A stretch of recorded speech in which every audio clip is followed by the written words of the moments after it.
Boa noite, gente. Mais uma aula aqui, a gente começando com os nossos encontros dos novos membros, um tempo de teologia, um tempo de conversa, de bate-papo. Nós estamos com essa sala maravilhosa, linda aqui, com o pessoal chegando junto. E eu fico muito feliz porque Deus tem feito maravilhas entre nós e a gente está começando a terceira sala de encontros dos novos membros após a pandemia, depois de um tempo aí que a gente ficou um pouco parado, e agora a gente está retornando às atividades graças ao bom Deus. Então, hoje a gente vai conversar nesse primeiro encontro e você pode falar também, não tem problema, pode questionar, pode levantar a mão, pode comentar, tá? No nosso primeiro encontro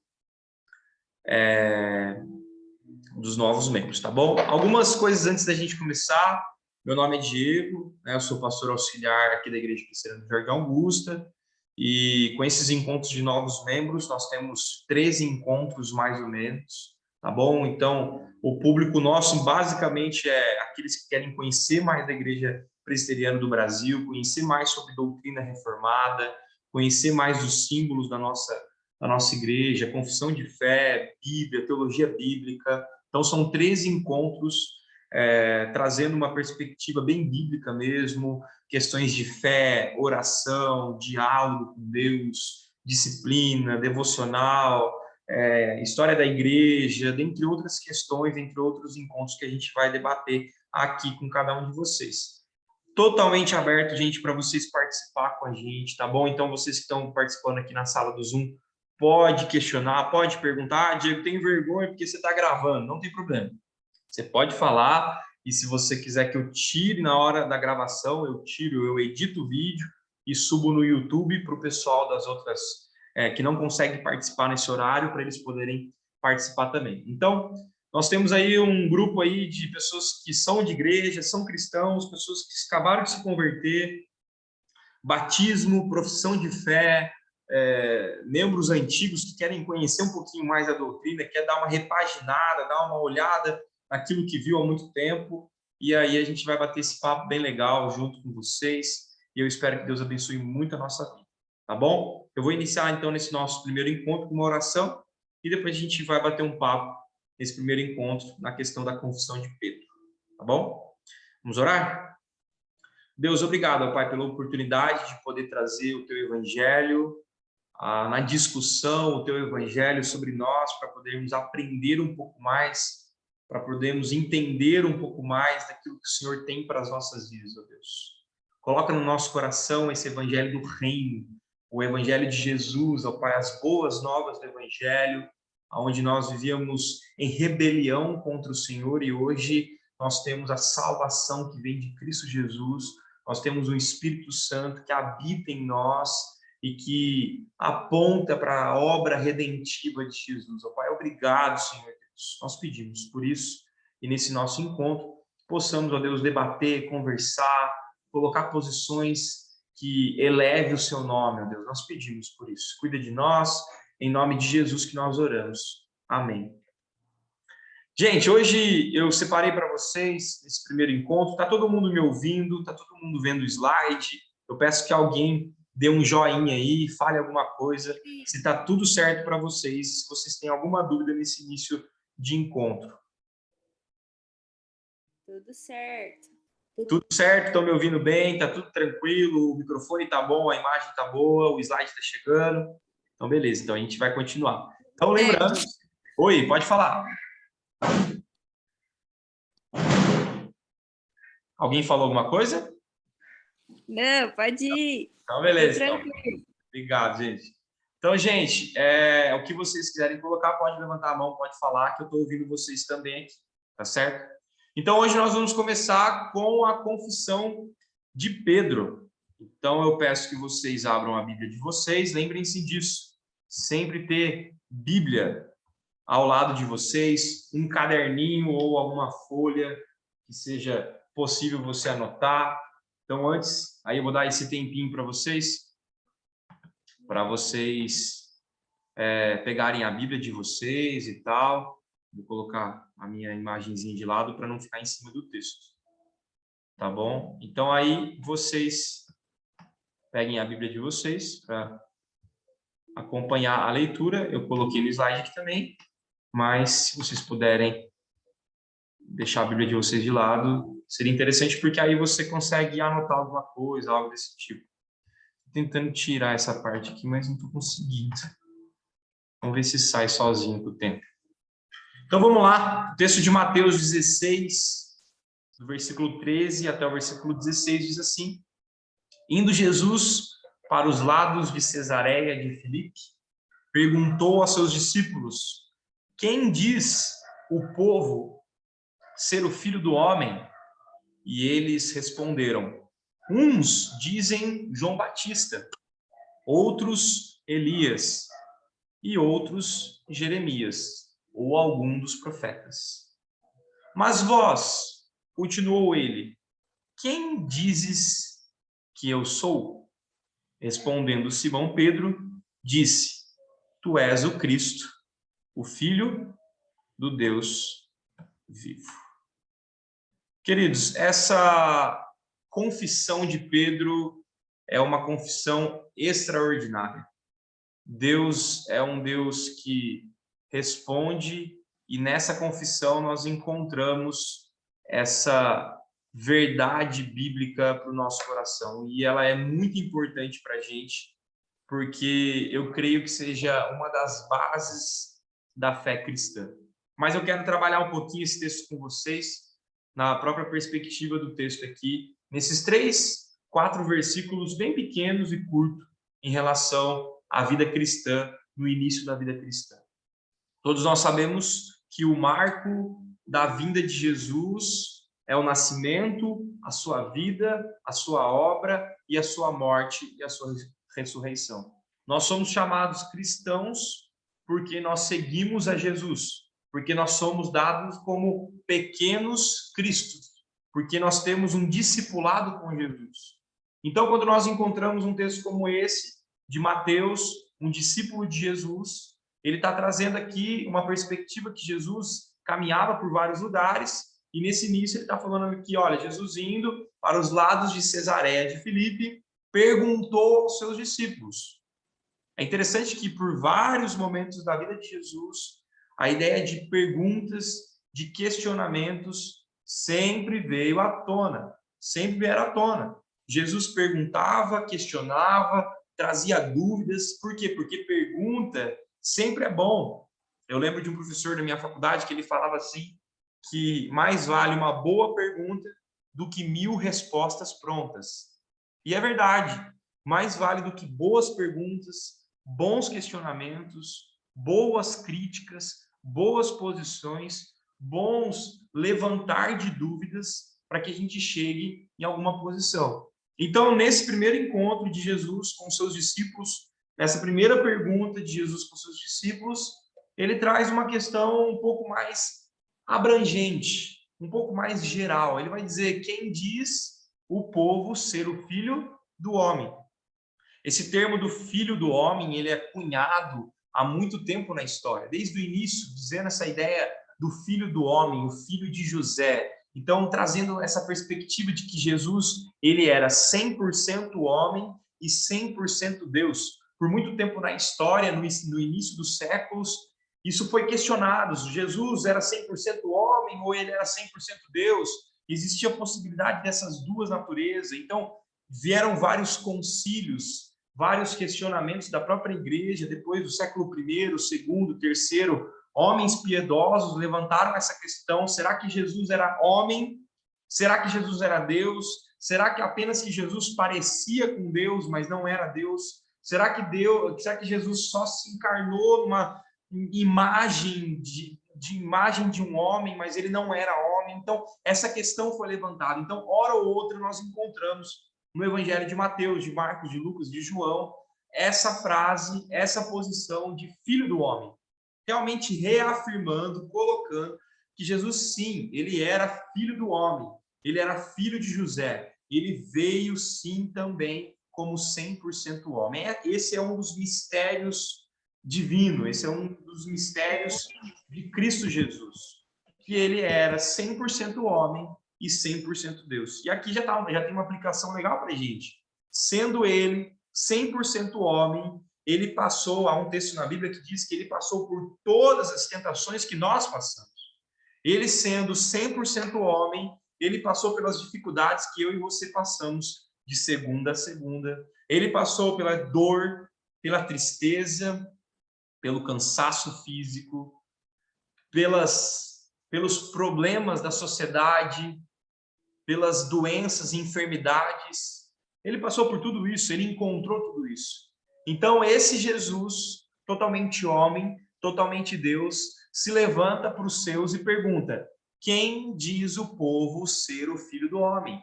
Quem diz o povo ser eu? Eu sou quem para o povo? Quem as pessoas estão achando que eu sou?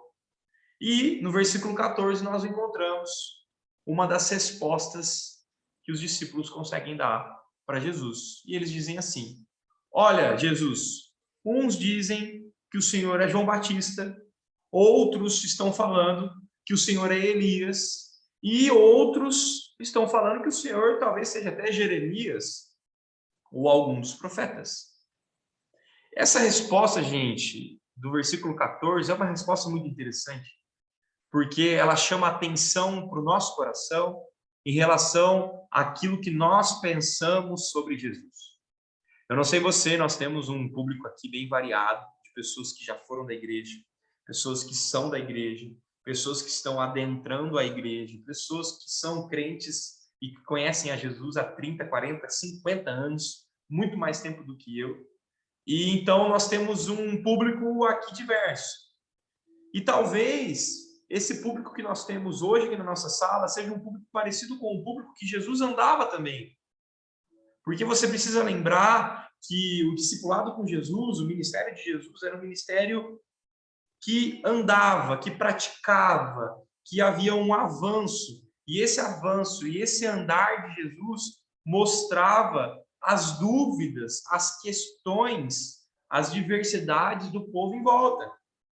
Então é interessante que Jesus está direcionando essa pergunta para o povo em volta. E talvez essa pergunta seja importante para o nosso coração. Quem Jesus é para você? Já parou para pensar nisso? Puxa, Diego, sou velho de igreja, tenho 30 anos de igreja, vivo há muito tempo nessa ideia de religiosidade, mas olha, eu vou ser sincero para você, eu nunca perguntei isso para minha vida. E Jesus levantou no início do ministério dele, trazendo para os seus discípulos: olha, quem as pessoas estão achando que eu sou? E como aquela população, como aquele povo também errou, nós também erramos. E aí eu quero levantar alguns tipos de Jesus que nós encontramos hoje em dia. Talvez para você Jesus seja meramente um líder político. Ele é um líder político, ele é um homem que se colocou como um líder e ele era um rebelde político porque ele se levantou contra Roma, ele era do povo de Israel, ele era judeu e ele se levanta contra a opressão. Então o seu viés político, as suas questões políticas, a sua posição política coloca um óculos político em você e aí para você Jesus é um líder político. Ele é apenas um líder político. Talvez você esteja vivendo dessa forma. A política inundou tanto no teu coração que você encontra um Jesus político, um Jesus líder, um Jesus rebelde contra toda Roma naquele momento. E tem gente que vive assim, gente. Sabiam disso? E que estão presos a essa ideia de Jesus. Queridos, esse não é o Jesus bíblico. Mas talvez você não seja muito nessa ideia de Jesus, um Jesus líder, um Jesus político, mas sim um Jesus quase um Papai Noel. Não sei se você já teve essa visão ou se você conhece pessoas que têm essa visão. O Jesus conhecido como Jesus Papai Noel. Que Jesus é esse? É quase uma revista da Avon. Quando eu tenho um pedido, quando eu tenho uma carência, quando eu tenho uma necessidade, eu corro desesperadamente para pedir, para clamar a esse Jesus, que é quase um bom velhinho com um saco nas costas para entregar presentes. Eu gosto muito de uma frase do reverendo Hernandes Dias Lopes que diz assim: nós precisamos amar o Deus das bênçãos e não somente amar as bênçãos desse Deus. nós precisamos ter relacionamento com esse Deus das bênçãos. Mas muitas pessoas estão se envolvendo com as bênçãos desse Deus. Então eu me envolvo porque ele vai me dar. Eu me envolvo porque ele vai me curar. Eu me envolvo porque eu preciso da promoção no trabalho. Eu me envolvo porque eu preciso que a minha empresa se desenvolva. Eu me envolvo nesse relacionamento com esse Jesus, que é quase um Jesus de troca. Jesus, estou aqui, por isso o Senhor precisa me abençoar. Então as pessoas também daquela época pensavam assim. E hoje as pessoas pensam assim. E por que eu estou fazendo esse link? Porque no versículo 14 nós encontramos isso. Olha, e eles responderam. Uns dizem que o Senhor é João Batista, Elias, Jeremias ou outros profetas. Gente, Jesus não era nenhum desses. Isso é importante para a gente colocar, porque do jeito que as pessoas erravam naquela época, nós também erramos agora. E isso é importante para a gente pensar nisso. A gente precisa entender e começar a viver isso. E eu quero lembrar vocês que não há apenas só o Jesus político ou o Jesus bom velhinho, mas nós encontramos também um viés teológico de um Jesus quase um coitadinho, um Jesus que precisa de você. Ai, Jesus vem aqui, ele precisa de você, é um coitado, quase um mendigo. Eu já vi muito isso de imagens de Jesus como um coitadinho, ele está perdendo a luta contra o diabo, ele está perdendo a luta contra o mal. Gente, esse também não é o Jesus verdadeiro. E, queridos, eu estou falando isso para vocês de coração e de entendendo como o primeiro passo de vocês. Jesus é Deus. Jesus é o Cristo vivo. E é isso que Pedro responde. E aí, depois dessa multidão jogar um monte de ideias de Jesus, João Batista, Elias, profetas, Jeremias, Jesus, ele dá uma afunilada na conversa. Ele vai dizer nada mais, nada menos, nesse versículo 15, ele vai colocar para a gente, olha, mas e vocês? Continuou Jesus. Quem vocês dizem que eu sou? Interessante, gente, porque a gente precisa pensar nisso. O nosso Deus é um Deus que questiona.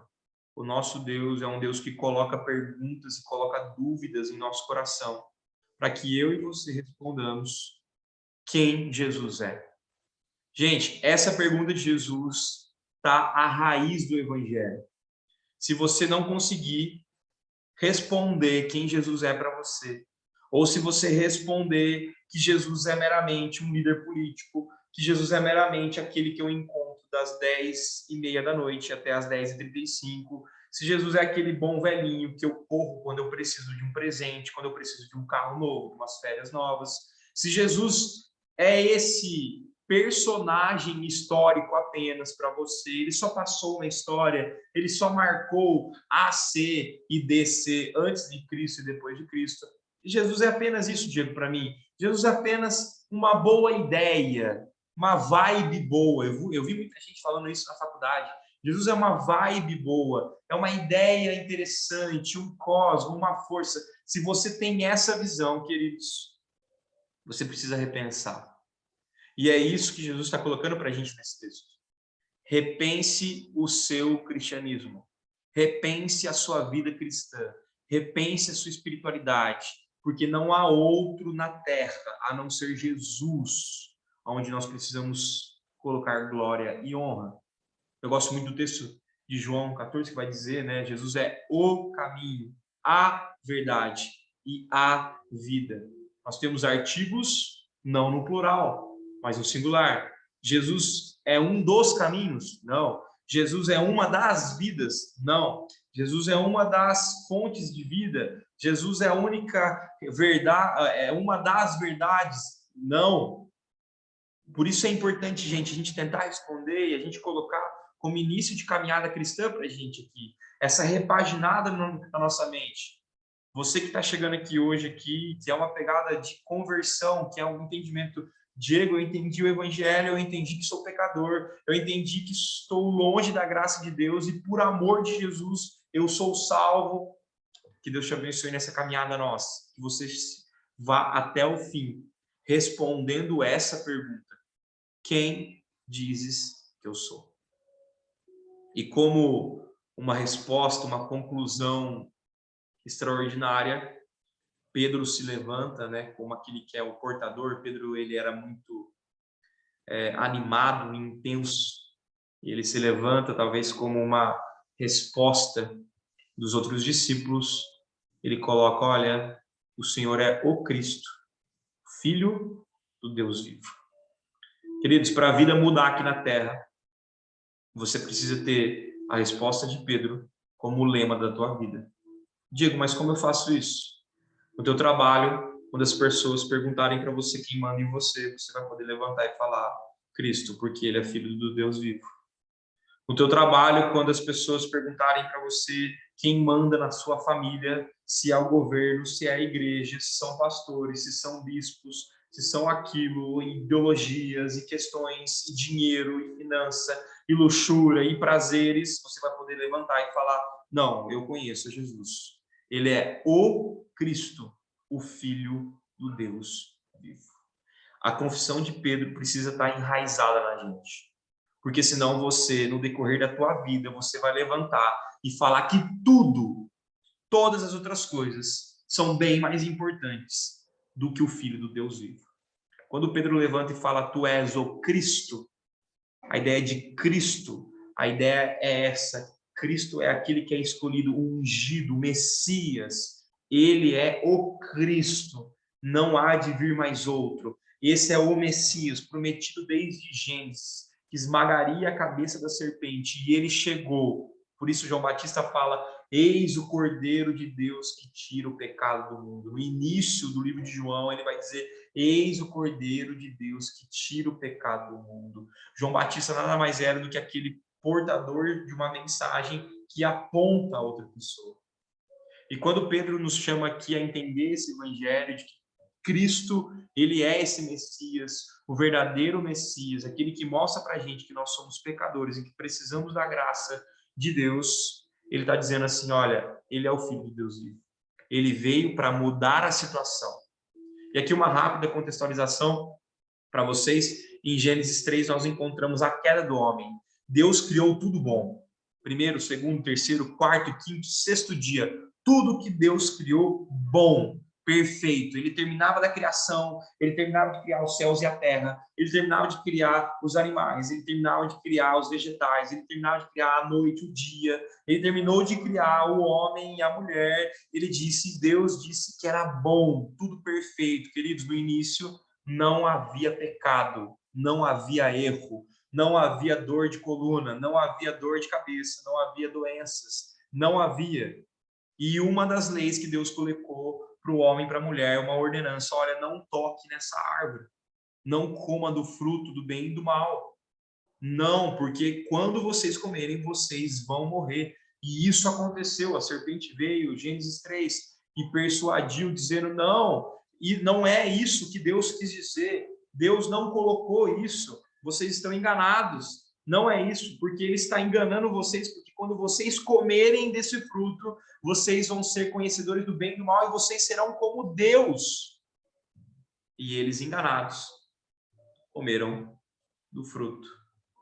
E nesse momento o pecado entra na face da terra. A partir dali, queridos, todos pecaram. Há um texto em Romanos que diz: todos pecaram e estão destituídos da glória de Deus. Todos, não há nenhum justo sequer. Todos pecaram. E o que é o pecado? O pecado nada mais é do que a rebelião contra Deus. Então, eu sinto lhe informar que você precisa de um Salvador.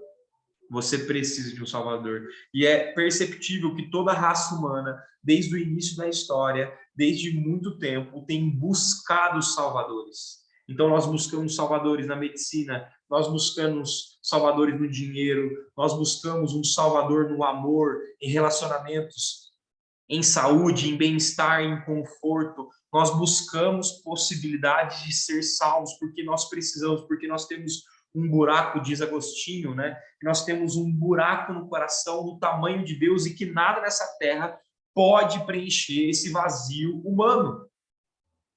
E é nisso que o texto vai dizer. E ele vai encerrar. Pedro diz, olha, a outra confissão de Pedro muito famosa, quando Jesus ele está com a multidão, Jesus sempre caminhava com muita multidão, e aí ele vira para essa multidão e fala assim, alguém mais quer ir embora? Algum de vocês, discípulos queridos, algum de vocês quer ir embora ainda? Que a multidão começou a ir embora, começa a perceber que Jesus nem sempre é só milagre. Tem muita gente que busca Jesus como milagre, como a gente já disse aqui. E aí ele virando e Pedro levanta novamente com essa segunda confissão de Pedro e fala assim, para onde iremos? Para onde iremos se só o Senhor tem a palavra de vida eterna? Queridos, a nossa caminhada cristã, o nosso desenvolvimento espiritual está enraizado em conhecer quem Deus é. Está enraizado em conhecer quem Jesus é, o que ele fez por você, o que ele fez pela sua família, a obra redentora, a obra que põe fim na rebelião, no pecado, na injustiça, nos erros, no fracasso. É Jesus. Por isso que os nossos encontros serão baseados na vida de Jesus, em alguns encontros que Jesus teve com pessoas, em algumas doutrinas que ele mesmo coloca para a gente na Bíblia. E eu espero que, com o tempo, você possa ser abençoado, você possa ser tocado pelo Espírito Santo, que nós cremos que é o Espírito Santo que faz a obra em nossos corações. Então, eu espero que você hoje possa chegar em casa nessa noite, colocar a cabeça no travesseiro e lembrar dessa pergunta. Essa é a primeira pergunta. E no final dos 13 encontros que nós teremos aqui, eu quero ter essa pergunta novamente respondida por você. Talvez você tenha respondido certo. Jesus é o Cristo, o Filho do Deus vivo. Mas coloque essa pergunta um pouco mais para dentro do seu coração. Você pode até saber responder, como um bom cristão, como um religioso, como uma pessoa que faz tempo que é de igreja, né? Um cristão, um crente velho que a gente brinca, né? Talvez você saiba responder isso, mas a pergunta talvez por trás seja, você consegue viver isso? Você vive isso pontualmente quando o problema bate na tua casa? Você vive isso quando as dúvidas chegam? Você vive isso quando a crise chega? Você vive isso quando a bonança chega? Quando as coisas boas começam a acontecer? Você consegue viver isso quando você está indo super bem no emprego, super bem e conseguindo uma boa promoção no emprego, conseguindo bons colégios para os seus filhos? Você consegue viver isso? Porque viver isso, queridos, é colocar: eu não sou o Cristo da minha vida, eu não sou o Filho do Deus vivo. Jesus é o Cristo. Jesus é o Filho do Deus vivo. E quando eu coloco que Jesus é o Cristo, o esperado de Deus para a minha vida, e que ele é o Filho do Deus vivo, eu estou dizendo que eu não preciso esperar mais nada. Essa frase, ela é uma frase muito importante para aqueles que sofrem, por exemplo, por ansiedade. Pessoas que sofrem profundamente com ansiedade. Pessoas que sofrem com desespero de alma. Por quê? Por que eu estou dizendo isso? Porque quando eu falo que Jesus é o Cristo, o esperado de Deus por muito tempo, eu estou dizendo que eu não preciso esperar mais nada. Eu estou dizendo que a salvação não está nas minhas mãos. Eu estou dizendo que todo mérito humano é nada perante ao mérito de Cristo, que é o Filho do Deus vivo. Então, se você é como eu, que tem às vezes uma ansiedade aflorada, um pensamento acelerado, uma hiperatividade muitas vezes, lembre desse texto de Pedro. Lembre desse texto, dessa resposta de Simão Pedro. O Senhor é o Cristo. Eu não espero por mais nada. Diego, mas isso quer dizer que eu vou viver uma vida no fatalismo. Eu vou ver uma vida onde eu encosto na minha casa, encosto no barranco e deixo a vida me levar, como o poeta, filósofo Zeca Pagodinho? Não, estou dizendo isso. Mas eu estou dizendo que você vai encontrar uma paz que excede todo entendimento, como diz as Escrituras Sagradas. Estou dizendo que você vai encontrar uma satisfação em Cristo Jesus. Estou dizendo que quando você terminar essa aula e você ter um tempo de oração, uma conversa com Deus, você pode encontrar um Jesus que te satisfaz. E que talvez você não seja o homem mais rico de São José dos Campos, e nem o mais bonito, como eu, que também não sou, e nem o mais conhecido de São José dos Campos, ou da região, mas você está satisfeito. Sabe por quê? Porque você tem a mesma confissão que Pedro. Cristo, o Senhor é o Cristo, o Filho do Deus vivo. Eu espero, gente, que realmente nesse tempo de caminhada com vocês possam trazer isso para o coração. Deus, o Senhor é o Cristo. E eu, quando afirmo que o Senhor é o Cristo, eu estou dizendo que eu não espero mais nada. Porque Cristo tem a ver com o ungido do Senhor. Ele é ungido, ele é destinado para fazer algo. Deus Pai, ele organiza um plano para salvar a humanidade. O Espírito Santo aplica esse plano em nosso coração e Cristo Jesus, como Filho de Deus, vem e concretiza esse plano. A gente vai ter uma aula sobre Trindade, a gente vai passar nesse assunto que é um pouco difícil, delicado. Deus Pai, Deus Filho, Deus Espírito Santo, cada um com a sua natureza diferente, diferenças em substâncias e cada um pensando e agindo de tal forma, a gente vai chegar nesse assunto. Assuntos, alguns outros polêmicos também que a gente vai chegar, como eleição, predestinação, batismo infantil, ceia, santa ceia, meios de graça, história da igreja presbiteriana, história da igreja reformada. A gente vai passar por alguns momentos aqui, mas hoje, como pontapé inicial, eu queria colocar isso para vocês, que vocês possam pensar verdadeiramente nessa pergunta: quem Jesus é para mim? E quando você começar a estruturar uma resposta, e aí já fica o desafio, uma tarefinha para você, para a semana que vem, mas você não precisa trazer, mas eu quero que você faça isso no seu caderninho de notas, no WhatsApp, no bloco de notas. Tenta responder quem Jesus é para você. Mas não quero que você faça uma resposta florida, cheia de adjetivos, onde eu vou impressionar o professor ou algo desse tipo, mas eu quero que você faça uma resposta que vem do teu coração. E talvez essa resposta seja uma resposta que seja vazia, porque hoje você está sentindo vazio. Coloca isso para Deus. Deus, eu estou reafirmando o Senhor como Cristo, como esperado, como Filho do Deus vivo. Inunda o meu coração. Mostra isso para mim nessa caminhada de 13 encontros. Mostra isso para mim na comunidade, no Evangelho sendo vivido com a comunidade, com a igreja cristã. Deus, por favor, me ajude. E que essa seja a resposta de vocês. Você pode perceber, esse domingo eu falei sobre um Evangelho simples, e você pode perceber que é simples, né? A resposta de Simão Pedro não dura nem 5 segundos. Tu és o Cristo, o Filho do Deus vivo. Espero que nessa caminhada nossa, a gente possa ter um encontro verdadeiro com Jesus, o Cristo, o Filho do Deus vivo.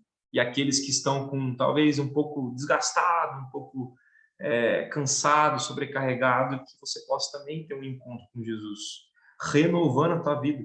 Você já conhece Jesus, você já vive com Ele, mas você precisa de um renovo, conhecer novas verdades bíblicas, relembrar verdades bíblicas, porque a palavra de Deus transforma, queridos. A gente esquece, mas Paulo mesmo disse que o evangelho é o evangelho de poder, poder de salvação, aquele que é transformado por Jesus Cristo através da palavra. Deus abençoe muito a nossa vida, os nossos encontros vão ser sempre nesse período. Eu tento falar sempre um pouquinho a mais e depois deixar um tempo, se alguém quiser questionar alguma questão, trazer algum pensamento, alguma dúvida talvez do texto, aí eu deixo geralmente no finalzinho para a gente conversar aqui. Então eu vou terminar aqui de transmitir. Pronto. Terminei de transmitir. Mas que Deus abençoe muito a nossa vida. Fico feliz de ter uma sala tão grande aqui. Pessoal de Jambeiro, pessoal de Taubaté, tem gente de São José. Fico feliz de coração mesmo, viu, gente? Que Deus abençoe muito a nossa caminhada aqui, tá bom? E como de costume, se alguém tem alguma dúvida, em relação a esse assunto, alguma colocação, podem falar. É só ligar um microfone e colocar. Se não tiver ninguém, não tem problema. Eu quero só dar algumas dicas para vocês dos nossos próximos encontros, tá bom? Então, guardem aí. Quinta-feira, das 8 às 9, peço que seja presencial, meio online, né? Que você venha participar com a gente no Zoom, tá bom? Ah, Diego, não posso. Eu gravo, todos os encontros eu gravo, tá bom? Jogo no YouTube e depois posto lá no grupo para o pessoal que não está conseguindo participar nesse horário, das 8 às 9, tá bom? Ah, Diego, estou com alguma dúvida, que eu estou com vergonha. Pode mandar no WhatsApp. Você tem meu WhatsApp, você está lá no grupo, pode também mandar lá no WhatsApp para a gente caminhar junto aqui também. Outra dica que eu quero dar para vocês. Bíblia ótima para celular. Chama YouVersion. Eu vou mandar lá no grupo também. Lá nesse aplicativo você encontra várias versões de Bíblias. E eu indico para vocês tanto a ARA, né, Almeida Revista e Atualizada, como a NVT, Nova Versão Transformadora. Gente, vocês querem fazer uma leitura bíblica não diferente, mas com mais fluidez, vocês que já são mais velhos de igreja, comprem essa Bíblia. Chama Bíblia NVT. Anotem aí ou baixem esse aplicativo. Ela é muito boa, uma versão muito gostosa de ler. Eu tenho certeza que ela vai abençoar assim poderosamente vocês. É uma versão muito tranquila, tira um pouquinho daquelas palavras mais difíceis, sabe? Então, fica a dica para vocês aí. No decorrer dos nossos encontros, vou dar dica de livro, vou tentar até fazer sorteio para vocês aqui de livros. Eu tenho alguns livros em casa, vou fazer sorteio, a gente pode se encontrar no final desses 13 encontros, tá bom? E eu fico feliz de estar com vocês aqui. E por fim, já encerrando essa aula, né? Encerro aqui com o pessoal do YouTube. Deus abençoe vocês.